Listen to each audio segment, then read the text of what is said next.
Assalamualaikum warahmatullahi wabarakatuh. Hai halo semuanya, selamat datang di Kita Film. Video kali ini adalah alur cerita sebuah film Cina yang berjudul Jade Dynasty. Tapi seperti biasa ya guys, sebelum kita mulai ceritanya, jangan lupa ya buat teman-teman yang belum subscribe, ayo di subscribe dulu channel Kita Film. Dikisahkan perguruan Qing Yun adalah pemilik pedang pusaka dinasti Jade dan menjadi pemimpin dunia persilatan. Perguruan itu terbagi menjadi 7 puncak atau 7 padepokan dan salah satunya adalah Puncak Dazu. Seorang pemuda yang bernama Zhang Xiaofan adalah tukang masak di Puncak Dazu. Hari itu terjadi keributan kecil karena para murid perguruan sedang berebut makanan. Tian Ling-er kemudian datang bersama ibunya yang bernama Suru. Suru lalu memarahi murid-muridnya yang sedang memperebutkan makanan dan tidak berapa lama datang guru besar mereka yaitu ayah Ling-er yang bernama Tian Buyi. Karena lauk mereka telah tumpah, para murid terpaksa harus makan nasi saja. Tapi Tian Buyi ternyata sudah mengantisipasi hal itu dengan membawa seekor bebek goreng. Meskipun Xiaofan sudah tinggal di situ bertahun-tahun, tapi dia belum bisa menguasai tingkat pertama. Ling-er lalu membelanya karena Xiaofan setiap hari harus memasak dan tidak punya waktu untuk berlatih kungfu. Tapi karena Xiaofan berkata kalau dia hampir menguasai tingkat pertama, Tian Buyi lalu mengujinya. Beruntung Ling-er dan saudara-saudaranya yang lain diam-diam membantu Xiaofan. Tapi sayangnya mereka akhirnya ketahuan. Ling-er sedang mengajari Xiaofan teknik pernafasan untuk menuju tingkat kedua. Tapi bukannya konsentrasi, Xiaofan malah terpesona melihat kecantikan Ling-er. Kalung yang dipakai Xiaofan tiba-tiba menyala dan itu membuat konsentrasinya menjadi kacau. Ling-er merasakan keanehan di tubuh Xiaofan. Dia berkata kalau dua energi Qi di dalam tubuh Xiaofan saling bertabrakan. 10 tahun yang lalu saat pulang dari mencari kayu, Xiaofan dan temannya yang bernama Jing Yu melihat seorang pendekar Tianyin yang bernama Puzi sedang bertarung melawan Raja Iblis. Raja Iblis meminta agar Puzi menyerahkan sebuah benda yang disebut dengan manik penghisap darah. Raja Iblis lalu mengeluarkan jurus pedang pengendali petir. Melihat itu, Puzi langsung melawannya dengan kekuatan kungfu Tianyin. Keesokan harinya, Xiaofan dan Jing Yu melihat para penduduk desa telah mati, termasuk kedua orang tua mereka. Tian Buyi yang turun gunung lalu menemukan mereka berdua. Jing Yu memohon agar Tian Buyi mengajarinya kungfu untuk membalas dendam. Sementara itu, Xiaofan berkata kalau dia ingin tetap di situ bersama orang tuanya. Ling-er lalu memegang tangan Xiaofan sambil berkata kalau mulai sekarang dia adalah kakak perempuannya. 10 tahun telah berlalu tapi perguruan Qing Yun masih belum bisa menangkap Raja Iblis. 7 guru besar dari setiap puncak Qing Yun sedang berkumpul. Ternyata Jing Yu dirawat oleh kakak seperguruan Tian Buyi yang bernama Chang Song. Dia bercerita kalau kemampuan Jing Yu berkembang sangat pesat dan hampir melampaui kakak-kakaknya. Guru dari puncak Xiaozhu yang bernama Sui Yue berkata kalau murid-murid dari puncak lain sering menyelinap ke puncak Xiaozhu untuk mempelajari kungfu dari murid-muridnya. Dia lalu meminta agar masing-masing guru bisa mengajari muridnya untuk disiplin dan tidak melanggar aturan.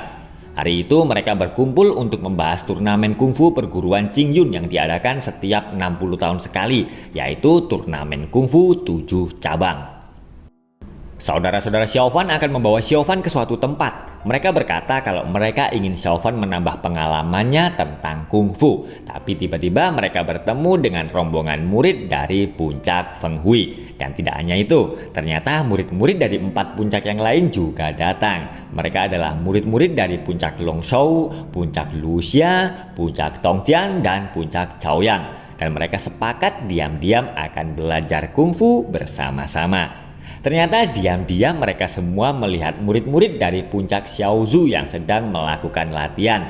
Dan ada satu murid yang menjadi idola mereka, yaitu Lu Suiqi. Tapi karena didorong oleh teman-temannya, Xiaofan yang berada paling depan akhirnya nyungsep dan dia pun tertangkap. Karena Xiaofan tidak mau mengatakan siapa saja yang menyelinap ke puncak Xiaozhu, Suiqi lalu memberi semut gatal ke badan Xiaofan. Keenam kakak Xiaofan kebingungan karena semut-semut itu sangat banyak. Mereka lalu akan memasukkan Xiaofan ke dalam panci agar semut-semut itu mati. Beruntung Ling-er segera datang. Dia lalu marah-marah karena saudara-saudaranya membawa Xiaofan menyelinap ke puncak Xiaozhu. Dengan menggunakan bubuk bambu hitam, Ling Er kemudian mengobati Xiao Fan.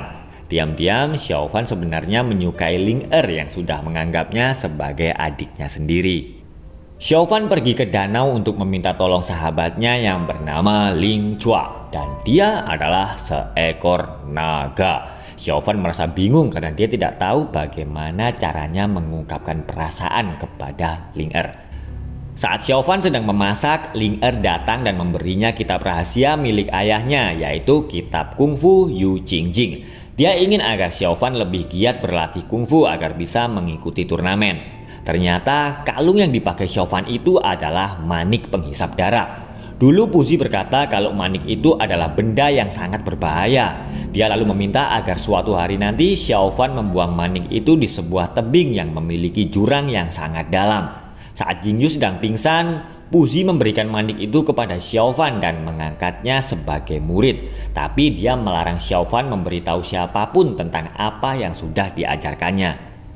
Xiao Fan akan membuang manik itu. Dia merasa tidak nyaman karena manik itu sering mengganggu pikirannya. Tapi saat Xiao Fan akan melempar manik itu, seekor monyet tiba-tiba datang dan dia seperti melarang Xiao Fan membuangnya. Monyet itu lalu mengejar dan melempari Xiao Fan sehingga dia terjatuh ke danau. Manik itu lalu menyala dan dia menarik Xiao Fan ke atas. Tapi sang monyet ternyata telah menunggunya dan dia lalu menggigit tangan Xiao Fan. Xiao Fan lalu heran saat dia melihat manik itu bisa menyembuhkan lukanya. Tiba-tiba muncul sebuah tongkat dari dasar danau dan manik penghisap darah kemudian menyatu dengan tongkat itu. 7 guru besar Qingyun terkejut karena mereka melihat ada kekuatan roh jahat yang sedang terbangun. Dao Xuan yang merupakan kakak tertua mereka lalu berkata kalau kekuatan itu berasal dari pusaka kultus iblis, yaitu manik penghisap darah. Dan dia yakin kalau Raja Iblis pasti akan segera datang untuk mendapatkan benda itu. Dia lalu memerintahkan agar semua murid Qingyun segera mencari benda itu. Sementara itu di tempat kultus iblis, Raja Iblis dan anak buahnya melihat manik penghisap darah telah muncul kembali dan bersatu dengan tongkat pengejar sukma. Dan 2 benda pusaka yang bersatu itu ternyata memilih Xiao Fan sebagai tuannya. Melihat sang monyet sedang dalam bahaya, Xiao Fan kemudian segera menolongnya. Tiba-tiba seorang pendekar wanita misterius datang dan mengambil tongkat Xiao Fan. Tapi Sui Qi lalu datang dan bertarung melawan wanita misterius itu. Dan tidak berapa lama, Ling Er juga datang menyelamatkan Xiao Fan. Wanita misterius itu pun langsung kabur karena menghadapi Ling Er dan Sui Qi. Malamnya wanita misterius itu diam-diam menyelinap untuk mengambil tongkat saat Xiao Fan sedang tidur. Tapi saat dia akan pergi, tongkat itu tiba-tiba kembali ke samping Xiao Fan. Dan dia juga melindungi Xiao Fan dari bahaya. Saat bangun, Xiao Fan langsung terkejut karena ada seorang wanita di sampingnya. Wanita yang bernama Biao itu lalu menuduh Xiao Fan telah berbuat macam-macam. Dia lalu meminta tongkat Xiao Fan sebagai ganti rugi, tapi lagi-lagi tongkat itu tidak mau meninggalkan Xiao Fan. Tian Buyi ternyata mengikutkan Xiao Fan dalam turnamen kungfu 7 cabang, tapi saat Tian Buyi akan menguji tingkat kungfunya, Jingyu tiba-tiba datang. Dia menganggap kalau puncak Dazu selama ini hanya mempermainkan Xiao Fan dan Tian Buyi tidak mengajarinya dengan baik. Mendengar itu, Ling Er tidak terima dan dia bertarung melawan Jingyu. Tapi kakak seperguruan Jingyu yang bernama Ji Hao lalu datang dan meminta maaf atas kelakuan Jingyu. Saat di hutan, Xiao Fan kembali bertemu dengan Biao. Dia lalu memarahi Biao karena memetik bunga yang sedang mekar. Biao kemudian marah-marah karena dia tidak bisa menemukan tongkat Xiao Fan yang ternyata sedang bersembunyi. Saat sedang memerah susu sapi, Xiao Fan langsung patah hati karena dia melihat Ling Er ternyata berpacaran dengan Ji Hao. Xiao Fan yang kecewa lalu meluapkan perasaannya dengan berteriak di tepi jurang kalau dia mencintai Ling Er. Tapi teriakannya malah didengar oleh saudara-saudaranya. Xiao Fan lalu bertemu lagi dengan Biao yang sedang dikejar oleh sekelompok pendekar dari puncak Tongtian. Biao bercerita kalau dia dulu sebenarnya adalah pelayan guru dari puncak Tongtian, tapi dia melarikan diri karena telah melanggar aturan. Ternyata Biao juga mendengar teriakan Xiao Fan. Xiao Fan lalu bercerita kalau gadis yang dicintainya ternyata berkencan dengan pria lain. Sambil mendengarkan curhatan Xiao Fan, Biao diam-diam akan mencuri tongkat itu, tapi usahanya selalu gagal. Karena di luar sedang turun hujan deras, mereka berdua akhirnya terpaksa harus menginap di dalam gua. Xiaofan dan Biao saling bercerita tentang orang tua mereka. Xiaofan lalu berkata kalau Biao adalah orang yang baik dan hubungan mereka berdua akhirnya semakin akrab. Turnamen kungfu 7 cabang akhirnya akan dimulai dan para murid dari 7 puncak mulai berkumpul dan Xiaofan lagi-lagi bernasib sial. Sebanyak 63 peserta akan diundi secara acak. Saat para peserta mengambil nomor undian, Xiaofan menjadi bahan tertawaan karena dia tidak bisa terbang. Tapi saat Xiaofan akan mengambil bola undian yang terjatuh di tanah, tiba-tiba Suici menukarnya. Ternyata bola yang diberikan oleh Suici itu adalah bola undian nomor 1 yang artinya Xiaofan bisa langsung lolos ke babak selanjutnya. Lu Suici sengaja melakukan itu karena dia tidak ingin menang tanpa bertanding. Turnamen kungfu 7 cabang perguruan Qingyun akhirnya dimulai. Para peserta dari 7 puncak mulai bertarung untuk bisa lolos ke babak selanjutnya. Sui Yue melihat Suici yang berlatih terlalu keras sehingga dia terluka. Sui Yue lalu menyuruh agar muridnya itu menyerah di babak selanjutnya. Tapi Suici berkata kalau dia akan terus berjuang demi puncak Xiaozhu. Sui Yue lalu memberikan Suici sebuah obat yang bisa menyelamatkan hidupnya di saat genting. Besoknya Xiaofan akan bertarung di babak kedua. Tapi saudara-saudaranya malah meninggalkan Xiaofan karena mereka akan melihat pertandingan Ling Er. Dan dengan tanpa melakukan apa-apa, Xiaofan langsung bisa mengalahkan lawannya. Tian Buyi marah-marah karena semua muridnya telah kalah kecuali Ling Er dan mereka semua langsung terkejut saat Xiaofan memberitahu kalau tadi dia juga menang. Di babak selanjutnya Ling Er akan bertarung melawan Lu Suici. Sementara itu Xiaofan akan melawan teman kecilnya yaitu Jing Yu.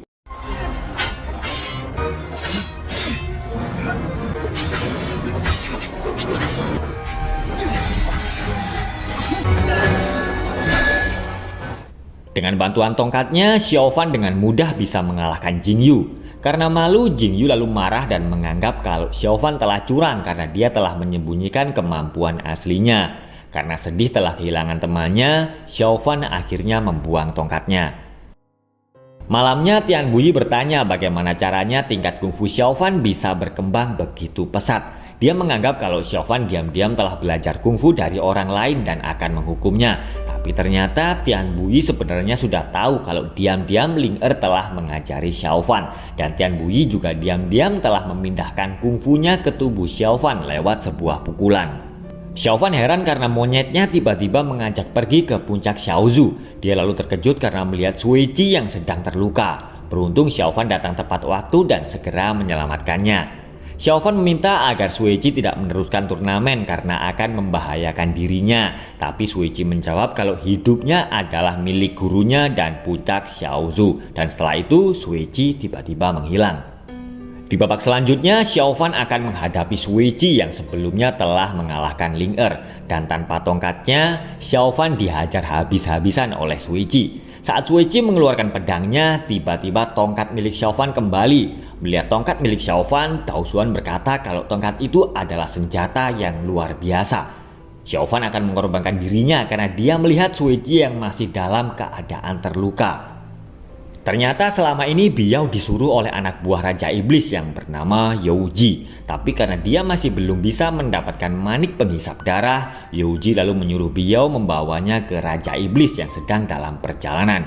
4 pendekar dari kultus iblis menyerang para pendekar Qingyun dan mereka sedang mengawal Raja Iblis yang akan mengambil manik penghisap darah. 7 guru besar Qingyun heran kenapa Xiaofan bisa memiliki kekuatan kultus iblis. Tapi setelah memeriksa energi Qi milik Xiaofan, Dao Xuan berkata kalau kungfu yang dimiliki oleh Xiaofan tidak sama dengan kungfu milik kultus iblis. Satu persatu para guru besar itu gagal saat mereka mencoba mengendalikan tongkat milik Xiaofan. Ling Er dan saudara-saudaranya yang lain lalu datang dan berkata kalau Xiaofan bukanlah orang dari kultus iblis. Jing Yu lalu datang dan melaporkan kalau jejak kultus iblis telah ditemukan di bawah gunung dan mereka juga membunuh murid-murid dari puncak Tongtian. Mendengar itu, Dao Xuan memerintahkan agar Xiaofan dijaga di bukit dengan penjagaan yang ketat. Tapi Biao diam-diam menyelinap dan pergi membawa Xiaofan. Biao mengajak Xiaofan untuk pergi menemui ayahnya yang ternyata adalah Raja Iblis. Setelah mengambil tongkat itu, Raja Iblis berkata kalau manik pengisap darah dan tongkat pengejar sukma telah menjadi satu karena darah Xiaofan. Biao tiba-tiba melindungi Xiaofan karena Raja Iblis akan menyerangnya. Dia meminta agar ayahnya mengangkat Xiaofan sebagai murid karena hanya dia yang bisa mengendalikan tongkat itu. Dan saat Xiaofan sedang dalam bahaya, 7 guru besar tiba-tiba datang bersama para pendekar Qingyun. Dan akhirnya terjadilah pertempuran antara perguruan Qingyun melawan kultus iblis.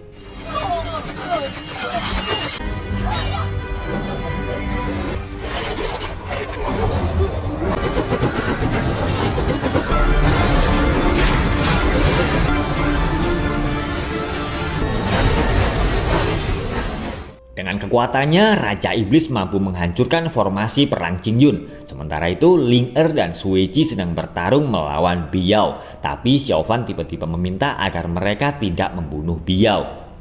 7 guru besar menyatukan kekuatan mereka dan mengeluarkan jurus pedang pengendali petir. Melihat itu, Xiaofan lalu ingat kalau dulu Raja Iblis juga menggunakan jurus itu dan menghancurkan desanya.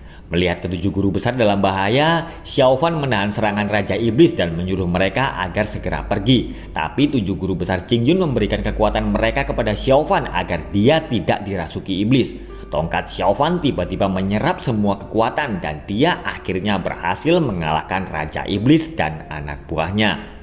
Raja Iblis berkata kalau Xiaofan adalah murid perguruan Qingyun yang berlatih kungfu Tianyin dari Puzi dan dia telah menyempurnakan senjata kultus iblis dengan darahnya. Tanpa diduga, kekuatan Raja Iblis justru membantunya menggabungkan 3 jenis kungfu ke dalam tubuhnya. Raja Iblis juga berkata kalau cepat atau lambat Xiaofan pasti akan menghancurkan perguruan Qingyun. Xiaofan bertanya kepada 7 guru besar apakah dulu mereka yang telah menghancurkan desanya. Tian Buyi lalu berkata kalau dia sebelumnya telah menyelidiki kejadian itu dan dia curiga kalau pelakunya adalah salah satu dari mereka. Melihat Xiaofan sedang dirasuki iblis, 7 guru besar Qingyun kemudian menyerangnya, tapi Xiaofan dengan mudah bisa mengalahkan mereka. Dan saat Xiaofan akan menghabisi Tian Buyi, Ling Er tiba-tiba melindungi ayahnya dan dia pun terkena pukulan tongkat Xiaofan. Ling Er lalu memegang tangan Xiaofan dan akhirnya Xiaofan pun kembali sadar. Xiaofan merasa sangat sedih karena orang yang dicintainya harus mati di tangannya sendiri. Sui Yue menyuruh Sui Qi membunuh Xiaofan karena cepat atau lambat dia akan menjadi Raja Iblis. Dengan terpaksa, Sui Qi lalu melemparkan pedangnya. Tapi kakak perguruan Xiaofan tiba-tiba mengorbankan dirinya dan memohon agar mereka membiarkan Xiaofan pergi. Sui Qi kembali menyerang Xiaofan, tapi kali ini giliran Tian Buyi yang mengorbankan dirinya. Melihat itu, Sui Qi akhirnya menuruti kata hatinya dan melepaskan Xiaofan. Di akhir film, Xiaofan akhirnya pergi bersama Biao dan juga sang naga. Oke, setelah tadi alur cerita sebuah film yang berjudul Jade Dynasty. Terima kasih sudah menonton, sampai ketemu lagi di video alur cerita film berikutnya. Jangan lupa subscribe yang belum subscribe. Assalamualaikum warahmatullahi wabarakatuh.